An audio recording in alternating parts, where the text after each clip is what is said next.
The Reform UK Party is calling for a general election after the resignation of Prime Minister Keir Starmer. Mr Starmer resigned in an emotional speech overnight, setting the stage for a likely leadership run for newly elected MP Andy Burnham. Reform UK leader Nigel Farage is calling for the vote for the new Prime Minister to go to the people, while others are just calling for stability. What is destabilising for the country is 6 prime ministers in 7 years. That's destabilising. I think the great British public deserve to give their opinion. And if the next prime minister is the new MP for Makerfield, Andy Burnham, he didn't even stand at the last election on any manifesto at all. He says he needs to stay in post for 3 months, but then doesn't come to Parliament to do his job. He wants to go on a farewell tour, while the new member for Makerfield is asking for a summer holiday to work out what he thinks. In the meantime, no one is in charge and Britain is not being governed.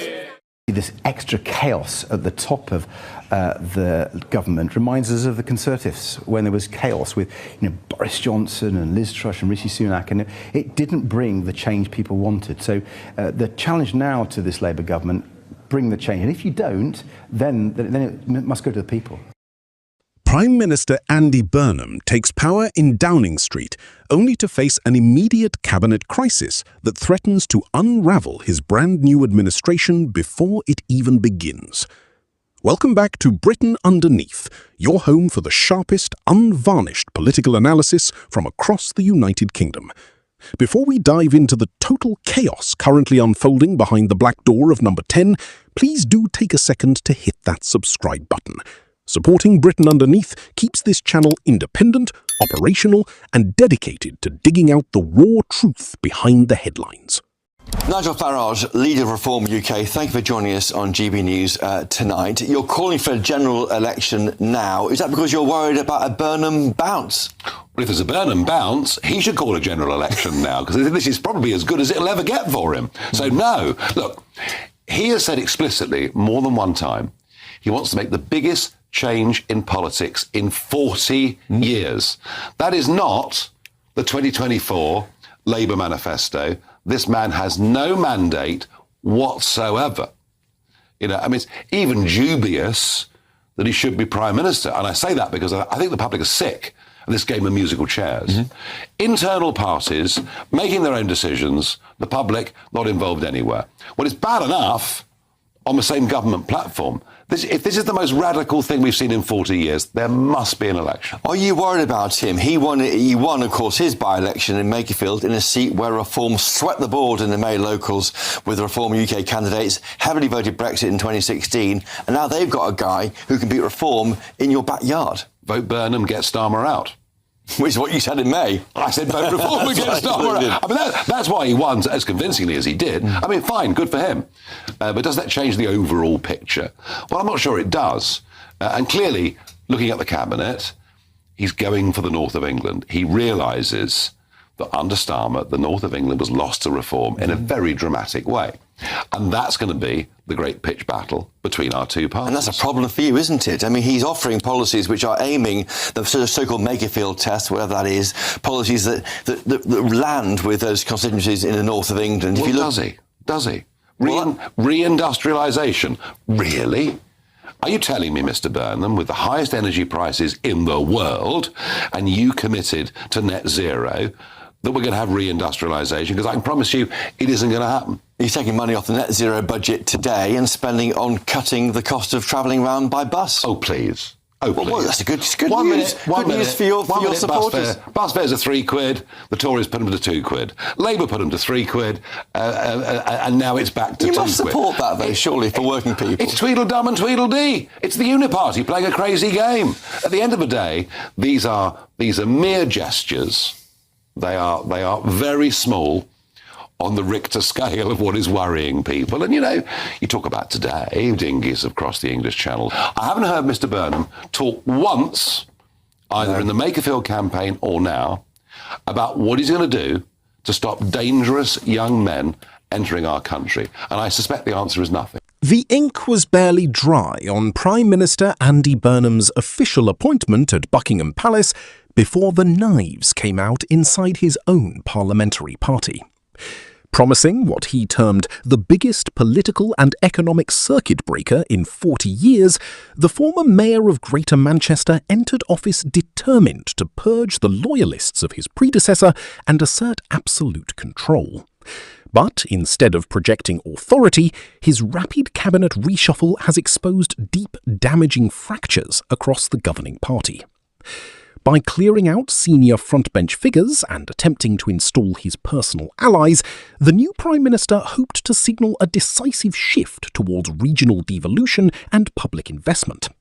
Instead, the purge has triggered an immediate backlash from displaced factional heavyweights who view the moves as a reckless, short-sighted gamble.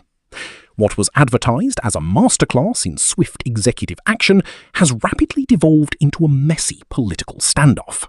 Well, he talked about HMO Britain in Ashton Town Football Club the morning after his by-election victory. By that he means, how's a multiple occupation Britain? That's a big concern. You're seeing it on the doorstep wherever you go in the country. He's trying to use our language.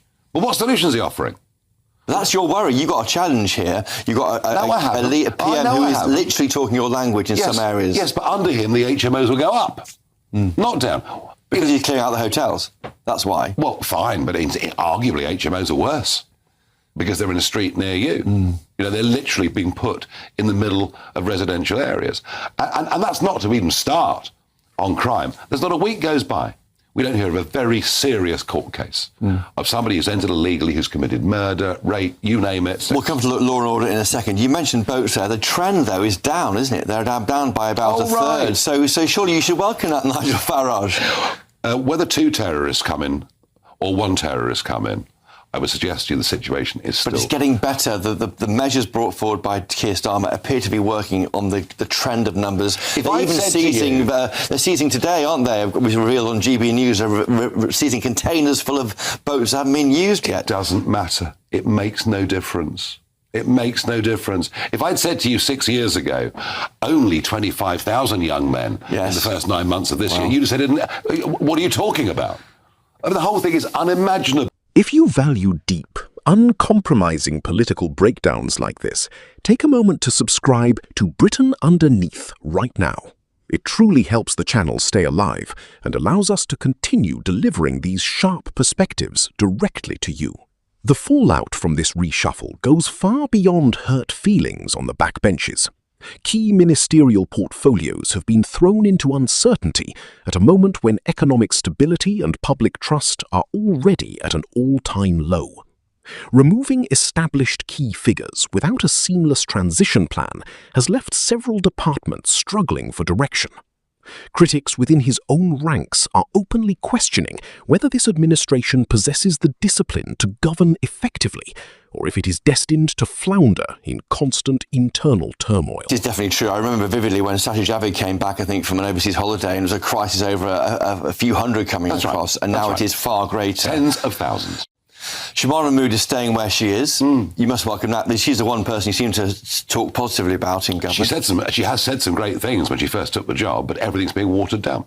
Everything's being watered down because the backbenchers of the Labour Party simply won't stick it. And the really big one for her was indefinite leave to remain. Now, she picked up on a big statement that Zia and I had made to say the Boris wave should not automatically get indefinite leave to remain. And for people at home, that means if you get it, not only can you stay, you get full benefits and the rights to family reunion. Now, she talked about kicking a can down the road and it being 10 years till they got it, not the 5 years that we're coming up to now. But I just don't think, whatever she feels in her heart on this, I don't think her parliamentary party will allow her to do it. But she's intent on doing it, on going to 10 years from 5 years, isn't she? Well, so we hear from when we last spoke to her. Well, we'll see what happens. When a government prioritises internal ideological clearing over administrative competence, the public inevitably pays the price. The promise of lowering energy bills and tackling local issues is already being eclipsed by the optics of a party at war with itself. The very factions swept aside in this reshuffle are now sharpening their blades, waiting for the first major policy stumble to launch their counterattack. Take a breath. stay informed, and consider subscribing to Britain Underneath to ensure you never miss an update on how this political drama unfolds.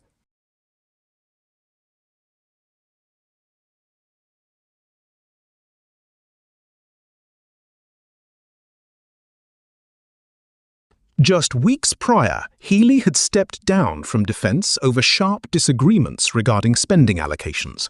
Now, the very man who demanded billions more for military infrastructure holds the purse strings for the entire nation.